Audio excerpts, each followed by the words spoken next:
This is Pivot Perspectives with Chris O'Byrne, the show that takes you around the world to share interviews with some of the most successful and relevant people on the planet. Hear their stories and get the most important business lessons they've learned on their road to success, and get exclusive access on how to implement their success into your life and business. Pivot Perspectives is brought to you by the Strategic Advisor Board and your host, Chris O'Byrne.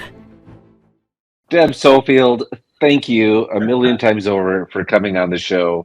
I am excited to talk to you, ask you a bunch of questions to kind of dig into what you do. Thank you for coming in. Oh, thanks so much, Chris. It's nice to see you again. It's been a while. It has been a while. We've known each other many years now. Sure. So what I'd like to do is start with going back to your childhood. What's a story or something that happened to you in childhood that's helped shape you into who you are today? Okay, well, I am the youngest of five, the only girl. So I like to tell everybody, since I'm a speech coach, I use my outside voice inside because nobody's listening. So I am a very loud, vivacious speaker because I just think you got to capture people's attention. There was a rule in my family. So I'm a blended family. My father passed when I was a kid, and my mom remarried a really nice guy who had an airplane. I'm like, boom, he's our guy. And he had three blonde-haired sons, and so David and I just fit in this mix. But there was a rule: you touch her, I kill you. So it was always a bit of protected, but also knowing that my brothers needed one more player for every sport because you have to have five. So I was taught how to water ski, how to play basketball, how to play soccer, touch football. And somebody asked, my brother Joel, I said, why did you teach your sister to do all that? And my brother said, we never wanted our sister to be a boring date. So I've always thought that was funny how my brothers were like, you're with us, you're going to know how to play and understand, because we hate taking girls out who don't know anything about anything or afraid to get out of the boat or won't go do stuff. So yeah, I was thrown into it as a kid. So how did that play out as you graduated from high school and started building your own life? So I think it was just the fact that I was very confident that I could be bold and I could win. Winning's important with sports, with boys, and it became a very important part of my life. I got into the political realm pretty young. Interned in DC, thought I would move to DC and take the world. And my dad's like, you have one more year of college. I'm like, no, I'm going to stay up here. And he said, if you're not home by Thursday, okay, fine, I'll be home Thursday. And I did graduate because, he knew what I didn't. And that is every kid who goes to Washington never finishes their degree because you get a job and a job and a job and a job. And he's like, yeah, not you. And so, I just think the whole idea of knowing that I always had a strong foundation. I have family, a lot of friends, but also knowing, I think I had mentioned to you early on when you read my books, when you published my books, I am adopted. So I always felt like I got the golden ticket and I needed to live up to that standard, which according to my parents, I have, and I'm proud to have done so. So why don't you tell me what it is you do now? And I know you've been doing it a long time, but what led you into that even from college? What led you on this path to where you're at? Sure. So it's interesting. I told my parents, I want to be a coach. And they were like, yeah, we're not paying for that. And I was like, okay. The only thing I really was good at was public speaking. And so I started in radio and television, and I had a speech teacher pull me aside and said, you're in the wrong major. You need to be public speaking. And I had a nemesis in public speaking. I'm like, I'm not going to waste my time having to deal with her all 4 years of college. And they're like, don't worry about it. You'll be much better. And ultimately, I'm still in the business. I don't even know what she does. But I realized at a young age, if you can sway the masses, you can change the world. And people they believe it, but until you see it in action, it really is life-changing. I teach skills. I am everyone says I'm a motivational speaker. I am a motivational teacher. So I have so out of college, went on a political campaign. We did not win. It was life-changing. I realized then I was never going to love something so great it could cause harm. And I went to a dinner party and someone said, we need someone to sell. I'm good at selling. Ended up partnering with a friend, and we opened an advertising agency. And that taught me the whole backside of printing and TV and radio.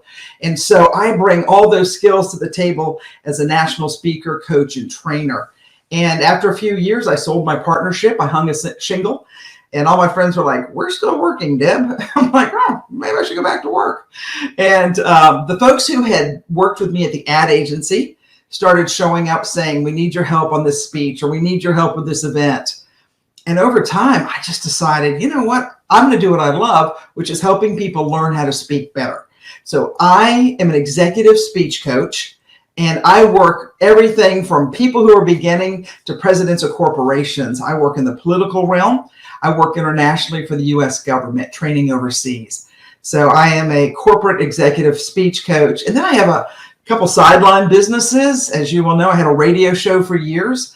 And thanks to you, I've published 5 books. And so it's just a lot of things, but everything's under the umbrella of public speaking, whether it's my interview business, crisis communication training, because it's not if, but when. And when it hits your door, you better be ready.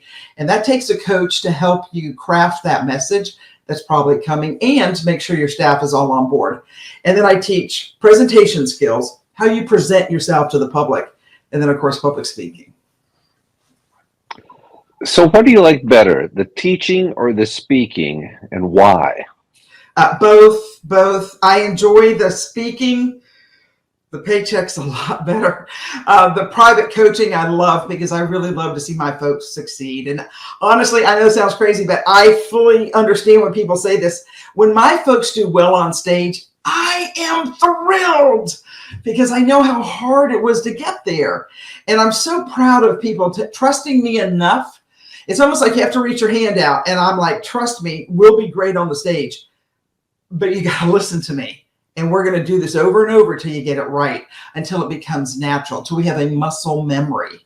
And I just got a really nice shout out on LinkedIn today from somebody who's a newer client. She's only met me 4 or 5 times, but I had coffee with a friend of hers. And at the end of the coffee, she said, all right, now I want to talk about the speaking thing you do to help people. And she said, my friend says, you're good, but you're tough. I said, yes, I am. For both, because you can't sugarcoat this. This is somebody's reputation on stage, and they have to be good. If you're not, you will be forgotten. And this business is hard. Let me tell you, it's hard. There is always somebody willing to speak for less money. There are people who will claim to speak on any topic. I'm like, don't ever do that. And then my point is, don't hire someone who's not successful. So if you're a failed speaker, you're not going to be a great speech coach. So figure it out, people. So that's where it goes. So other than being tough, what is it that makes you unique among all the other speakers and trainers out there? I'm more motivational, and I also have the background, whether it is radio or television. And the advertising agency, you know, who knew years ago when Ann and I started a business that I was able to be bought out of, which gave me the money to go do whatever I wanted. I learned the backside of the business. So no printer is going to take advantage of my client. No TV station is going to take advantage. You know, it's little things like in politics. Somebody will do your mail. All right. And this is just, Chris, this is just a true story. They will give you a receipt where you have to ask for your receipt for how many pieces of mail they mailed to your district. So maybe they should have mailed 10,000. Well, actually they mailed 8,000, and they used 2,000 for another friend. And so if you don't know that, to get a receipt that said we mailed 10,000 pieces, you don't know. So again, you have to have somebody who knows the inside of the business. I've been in politics so long that I know the players. I know who we can trust, who we can't trust. I also know what it's going to take to win. I teach at campaign schools across the country. It's not easy anymore. The public is mean. They are demanding things that, frankly, you can't answer. You don't know, because none of us know. But there has to be a level of trust. And so what makes me different is I've been at this for 30 years. I am still successful. I'll continue to be successful, Lord willing. But I also am not going to back down. And if I need to learn, I am constantly learning. I had a client the other day. We went to dinner and she said, I do this silly thing when I'm around this person. Every time I giggle before I speak. And I was thinking, I've never heard that. But there is a term for it. And it's called laughter padding. And what it is when you're not quite sure of yourself and you ha ha ha ha. I didn't know that till we had dinner. And now she knows what we have to work on. But again, it's constantly learning. I've got folks in this business who are still teaching what they taught 10 years ago. It's just not even legitimate anymore. So what makes me rock star amazing is I keep up, I'm good, and I've been doing it for years. Good answer. I know. How about that for self-encouragement? See, I never my friends are like, we don't have to worry about Deb's self-esteem. But you know what, Chris, listen, when you work, it's like you know what works, you know what doesn't work. Somebody could call you with a big idea and you'd be like, yeah, I've seen that before. But we have to trust you to know that your team, which by the way, your team is excellent. I've worked with your team when I messed things up at KDP and some of the other places. They had to come in and fix it. But you have to have a team you trust. At the end of the day, trust is built, I believe, on success. What are some of the other valuable lessons you've learned along the way? Well, you need to learn to keep your word. And, you hear this phrase and it's so hard, cut off the bottom 10%. They just waste your time. Yeah. It's hard. You have to pay the mortgage. Yeah. But they cost more than they're worth. And so I'll just be frank, my price point is high because I don't need everybody. Not that I don't want to help. I would love to. But it's like when people go to campaign school and they can't afford campaign school and you can't afford to run for office. I'm not sure what you're doing here. Oh, we need a scholarship. We need this. We need that. No. So we're a little tough love because if you can't figure this out now, you're taking someone's seat who might be able to win and then go do good in the world. Now there's a good point indeed. Wow.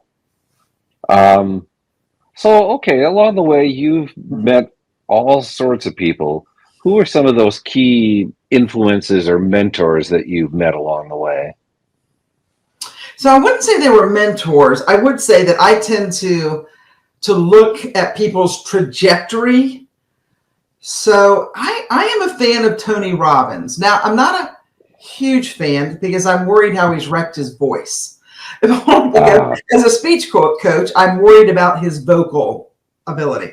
Although, and I'm sure jumping around makes you feel good. I don't tend to do that. But I also love the fact he puts his money where his mouth is and he gives back. And I've watched a lot of the other speakers. They would still sell you cassettes.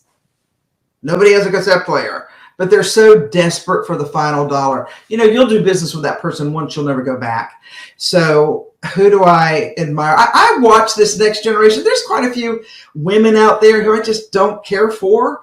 They have this rule and that rule, and in a year or two they'll be gone because there's no staying power, and staying power is hard. So I know it sounds crazy, but I've gotten into reading the Stoics.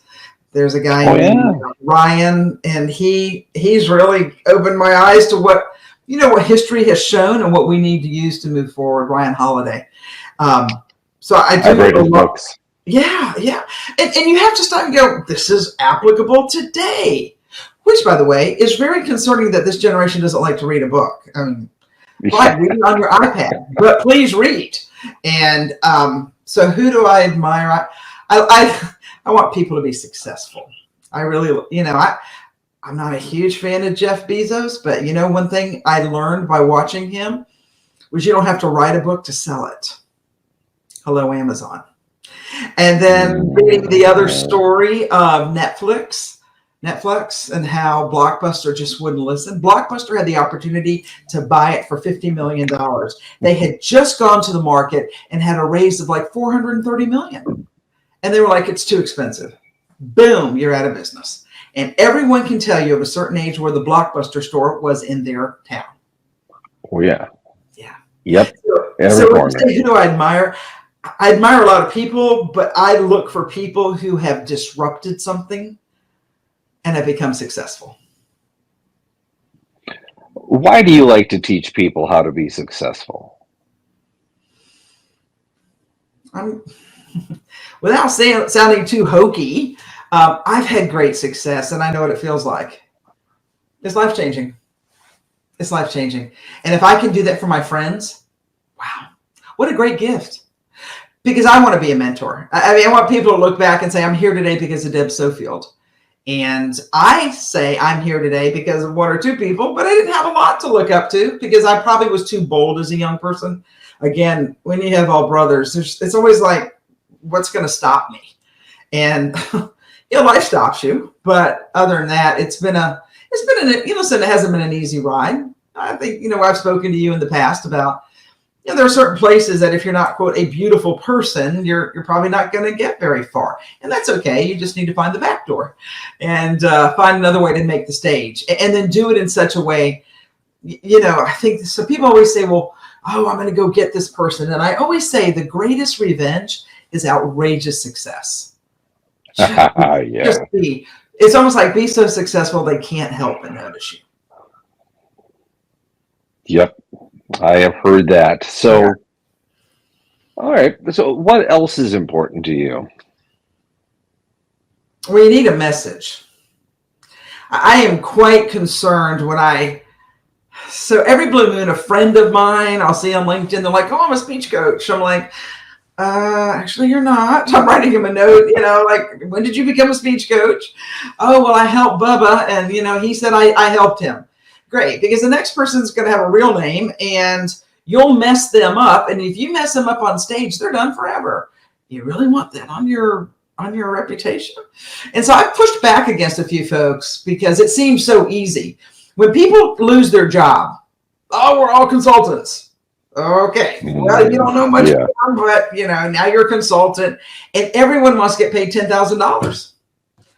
Well, good for you. I hope somebody pays you that. But the problem is everybody's willing to work for free or for product or for placement. And social media has changed everything. So I think your question was, why do I love to do what I do? Why do I love to help people? Because I have seen the ugly duckling turn into a swan. And that metamorphosis is so unbelievable to watch. It's like new birth. And you're just proud to have been a part of it. And I've got people, I've got people on the whole spectrum where I have been a friend, a mentor, and a coach. And I can pretty much walk into any restaurant, I just walked through a parking lot and a woman stopped and shook my hand and said, I was in one of your classes. I learned how to shake hands properly as a woman. Boom. Oh. But I couldn't find my car in the parking lot. So I'm sure she's like, there's my favorite mentor. And I'm like, here's my car. So that happens a lot. And, listen, it makes me feel good. When women win public office because they've been to the campaign school at Yale and they knew I was their teacher, trainer, makes me feel good because I want people to do good in the world. Yeah, you've talked about how the world has changed, and it's changed rapidly. What do you think about this whole influencer thing? Well, if you can sustain it, more power to you. I've got a few folks in my town that are, quote, influencers, and they're good people, and I wish them well.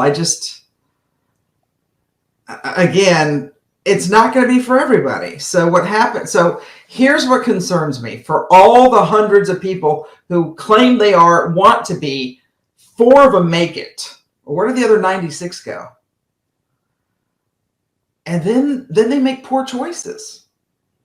Yeah. And then they get in trouble. And that's where I'm always trying to convince young people, you are who your friends are. Your friends are smart, you be smart. Your friends are silly, you'll be silly. And it's not that you can't break away, but the world's a very lonely place, even in crowds. So we really have to help this generation find their space and shine. What do you think about being a speaker and an influencer? And so, like, a little bit different use of the term influencer Mhm. versus the person on YouTube doing silly stuff, but somebody who really has, visibility and influence online. And how does that tie in with being a speaker? Is that So always going to help? no, I'm going to tell you something. It's the very same thing I see in some of these big groups. They hire their friends, they sit around and they all interview each other, and they've made enough money doing something else that they can bring this friend on, and suddenly they have a studio and they're going to interview them, and then they get interviewed on that friend and on that friend and on that friend. And although I wrote about it's in one of my stories, I wish you well, but I don't think that's sustainable. Because at some point your friends have gone out of style and now you're out of style because you never taught anything. You pontificated. You woke up one day and said you had a 1 minute rule. Okay, great. Now we all know your 1 minute rule. What's next? So you have to be an influencer, you have to keep moving this ball forward.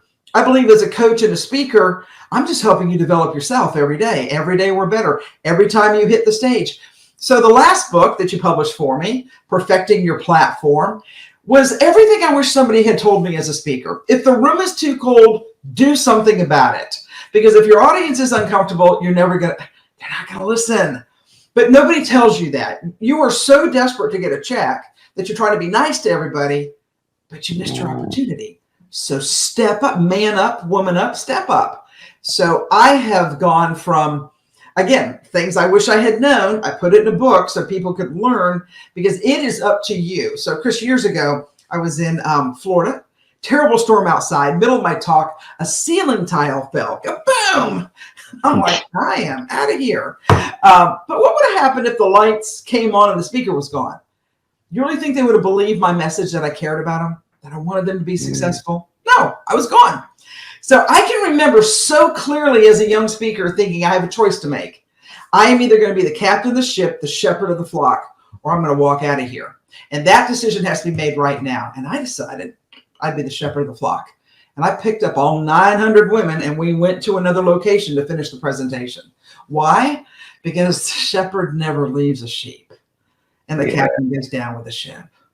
And if you're strong enough, you can find safety in the shore, or you'll leave the 99, you go get the one.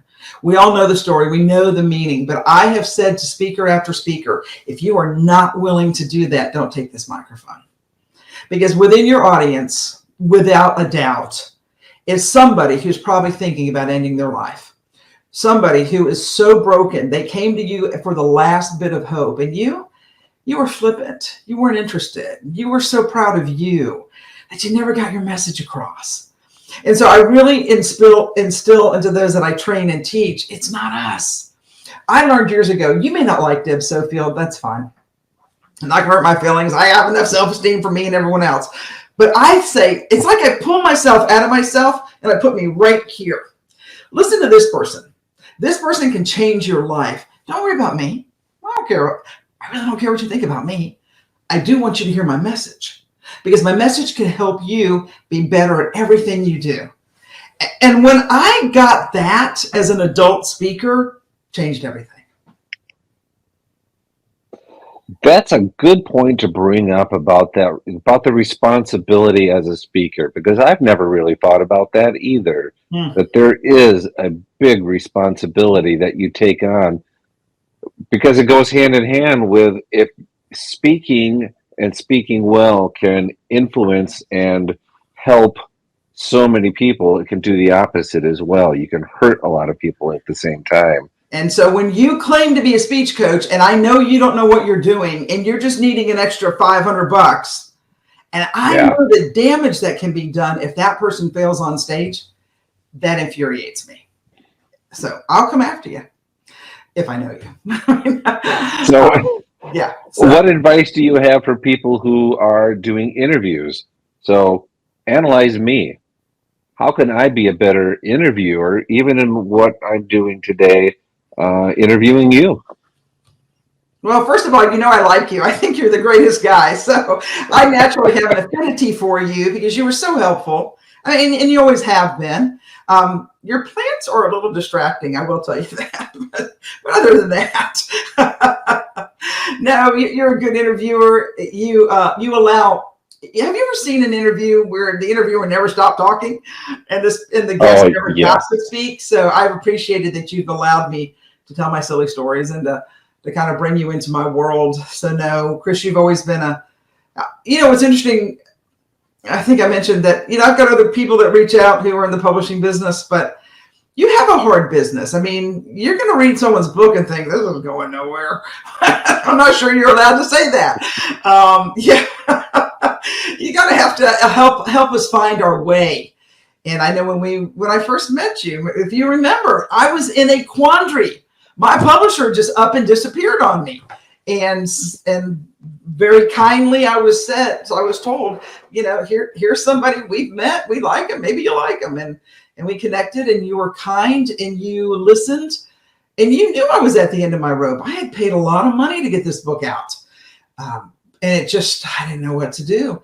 So the fact that you're helpful, and you always have been, and that's your MO. I mean, we've been friends for a long time. Your MO is to help people get their book onto the market.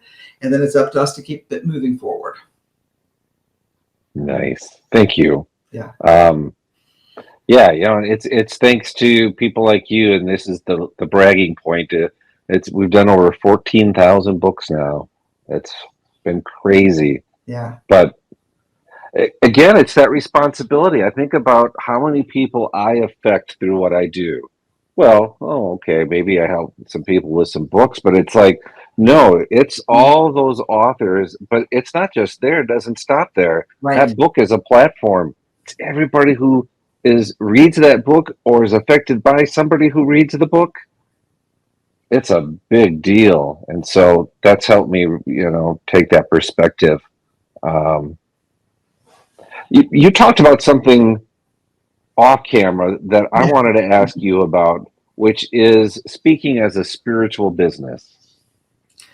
So when we were having that quick conversation, I have noticed that a lot of your speakers nowadays will veer into that avenue because I believe most people are in search of something. So if as a speaker, I hope it's true. You don't want to be dishonest in your faith. But what I have seen is that in this business, because if you're a really good speaker, you can be life-changing. You can help somebody draw the line in the sand and say, today's the day. So I have found speakers who love their audience. Now that's the difference. I know this sounds crazy, but crazy. It's not crazy for me. When I go to a conference, I will go to the room where I'm going to speak. I'll sit there quietly with it. I'll say a prayer over the room because that's who I am. It's just who I am. They don't need to know I do that. Sometimes the camera people are like, what are you doing in here? I'm like, I'm just kind of getting a feel for the room. A good speaker, I believe, will do something like that. We will find a place because I need my message to leave the stage. I think, I'm also a clergy coach. If you're a pastor or you're a preacher, or if you're a rock for Jesus person, and your message never leaves the stage, what good are you? You're the whole idea of salt that has lost its saltiness, so it's just nothing more than throw it out. But the problem is I hear too many speakers that are like, wow, the stage, and then they're gone. And I think to myself, but in your purview are 8,000 people. And within that 8,000, there are some people who you are their last hope. So it's not about you. It's about your message. And I believe that messages have to lead to hope. I tell the story of Rudy Giuliani after 9/11, looked at the cameras and said, we will rebuild, we will come back bigger and better and stronger and economically stronger too. And I compare that to Kathleen, I think it's Blanco of Louisiana, when they said, after Hurricane Katrina, what do you think? And she looked at the camera and said, it's hopeless. True leaders lead people to hope. And I believe as a speaker, that's part of our job. Even though I am a trainer, I train you in crisis communication because I'm telling you, if somebody is injured or we don't know what's going on in the building, or if there is a fire, I can't send somebody out there not to have their act together, to have the emotion. I understand it's business, but these are people's lives. And I believe your better speakers are the ones who it's just got to find its way together. It's not for everybody. If you're reading a budget report, I get it. But that budget report, now I want you to take to the next level. And I know it sounds a little silly, but behind that budget report are the numbers that feed people's families. So now there's more here, people. And you've got to find the joy in that. I just read a headline today that said, I think it was Adam Grant, and please don't hold me to it, but it was kind of like, just generation doesn't want to work. They only want to work 3 days. They want to work from home and, get over it. That's just how it's going to be. And I'm thinking, okay, if that's how it's going to be, then we have to meet them where they are. And it's hard. It's hard. I am a commissioner for a utility. You don't get to work at home on Thursday. The water gets cut off. I need you there. So every business is different, but this whole idea of meeting people where they are is becoming more and more needed and apparent because we have a generation of young people that are a little bit lost and they are rudderless. And if there's no one to lead them, I'm concerned. And I work with young people every day, going to medical school, dental, college, job, law. I'm the interview coach. And, everybody has a 4.0. Okay, great. Now what sets you apart? Did you build a habitat house? Have you gone on a mission trip? What have you done? And they just look at me like, I studied hard. Well, good. You're not going to fit in our school. So, so now parents catch me early and say, what does little Debbie need to do? Well, Debbie needs to go do this, this, and this, because it has to be a mosaic and people want connection. And that's where I believe as a speaker coach and as a speaker, when I walk into a room and I say a prayer over my room, it's my connection. It's my connection to do the very best I can do because they are giving me their time. That's my responsibility. And I believe a lot of your good speakers, your good and great speakers, we all feel the same. The $500 speaker who, just needs money to pay the bills, boom, they don't care. Or maybe they care, but, it's not what they do every day. And trust me, if you're in this business a long time, you have your pattern set out. You know what you need. You know what your body needs. You know the rules it's going to take to help you be successful. Good night's rest. Don't go drinking with the crowd. That's not what you're there for. There's a lot of rules, and I put it in the last book because if someone doesn't tell you, how are you supposed to know? Yeah, that is the thing. You assume that they're going to know. So let's get a little practical. As a typical kind of situation, I don't do a whole lot of public speaking. I do a lot of this kind of, interviews and speaking with people. But getting up on stage, I've done very little of it. In 3 months, I've got a talk that I'm giving as part of a group, and I've got about an hour and a half.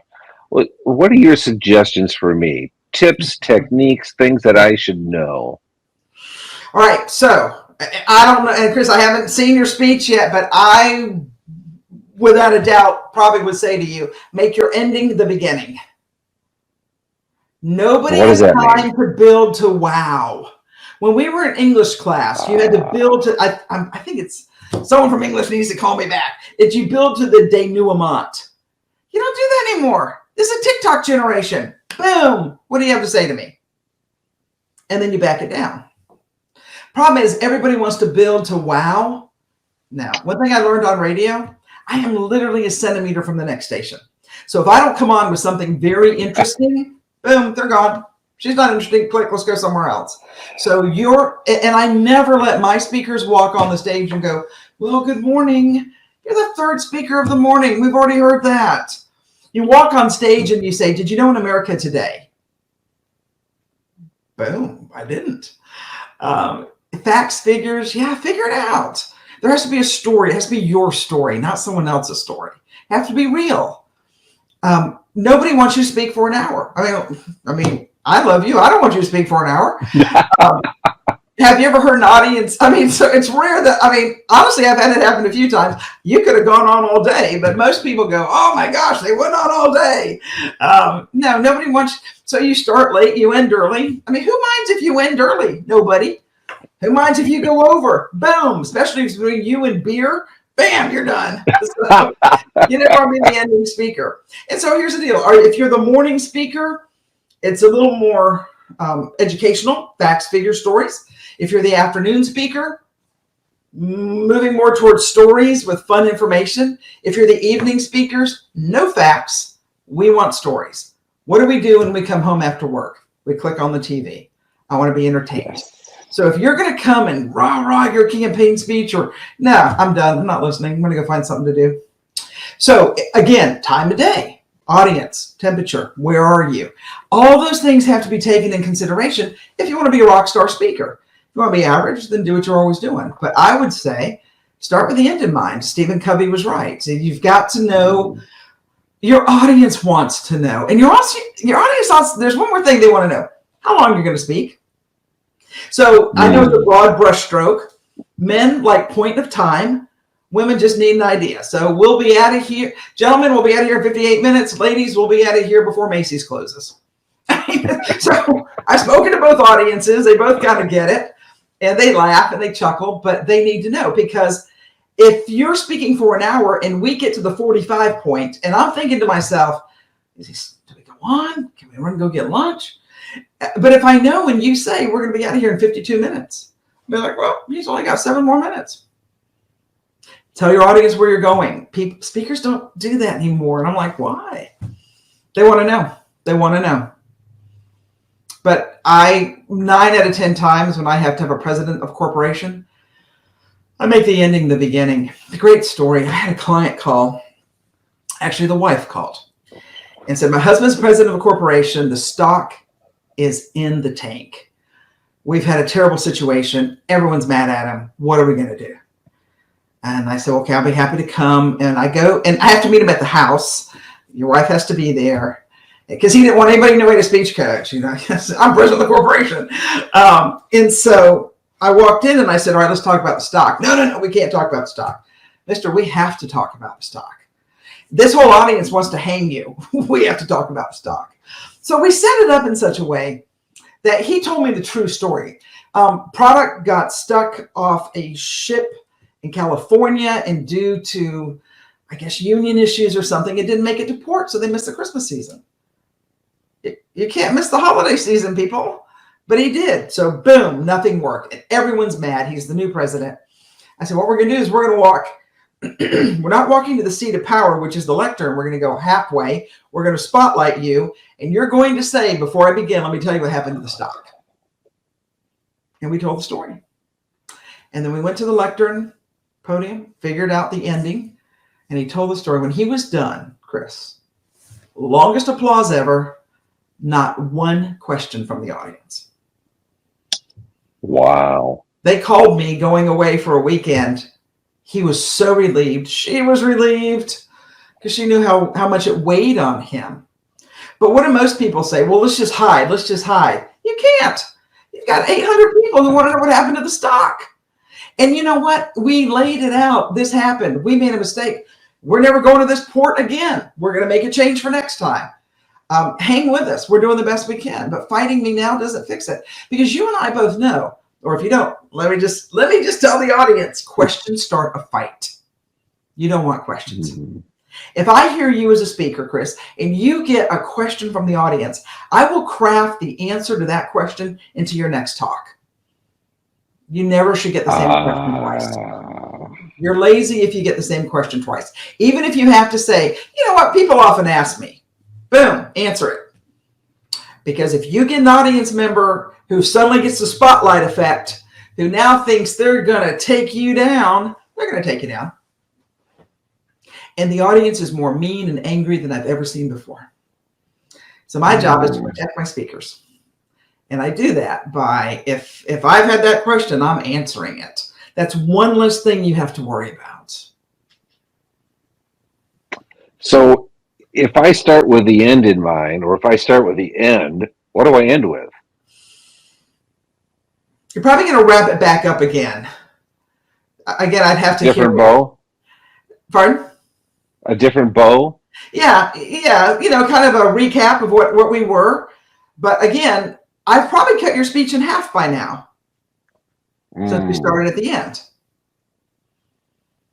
And that allows the time for Q&A afterward. And remember, as a speaker, you're double checked by your ability to answer questions. So you better be ready. Yeah.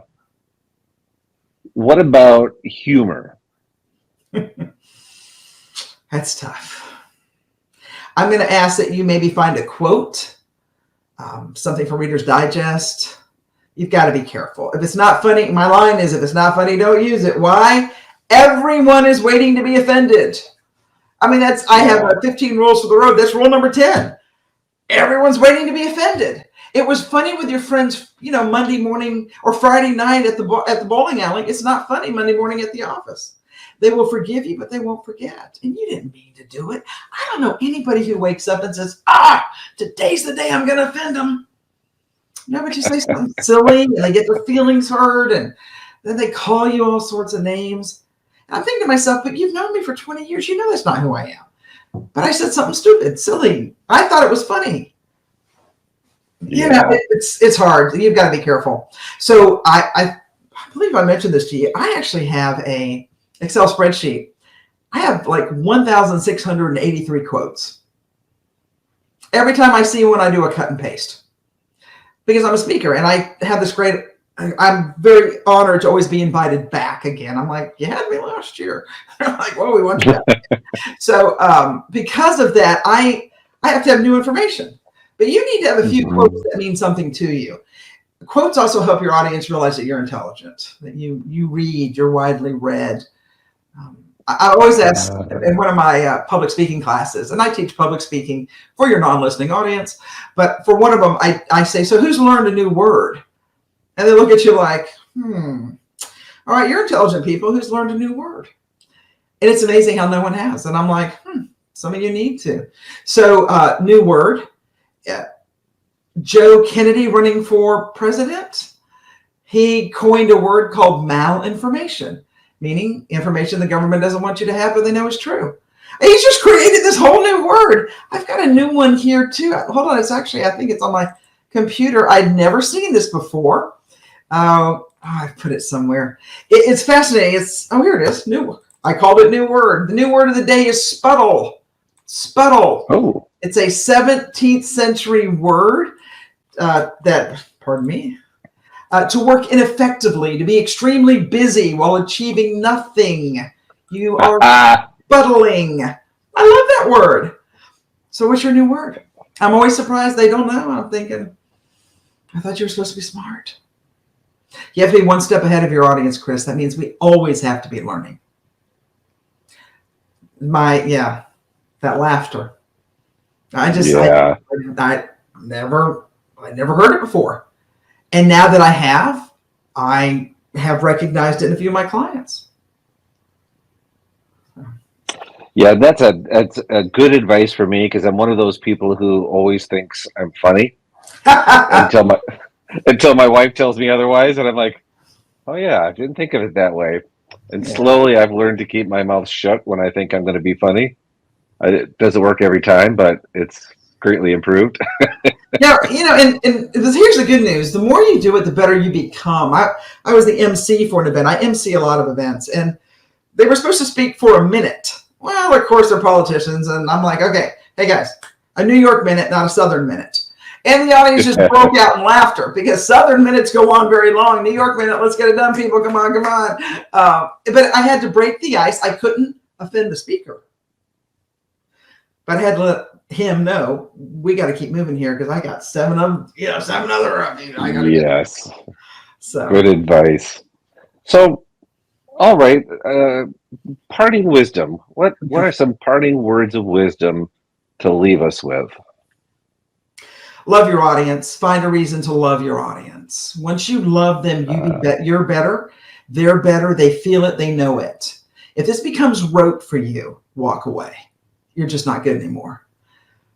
Find a new audience. Help younger people find their audience. Listen, I get it. And as I get older, I wonder, when is someone going to say, well, when is she going to leave the stage? Because there's just so much money out there. And, if I never leave the stage, and honestly, I have thought that about some folks I had seen at NSA. When are you going to leave the stage? I mean, your story's not even funny anymore. There's a gentleman who used to be very heavy. He lost a lot of weight. He still tells the same stupid fat jokes. Well, you're not heavy anymore. It doesn't, and your audience is like, we don't understand.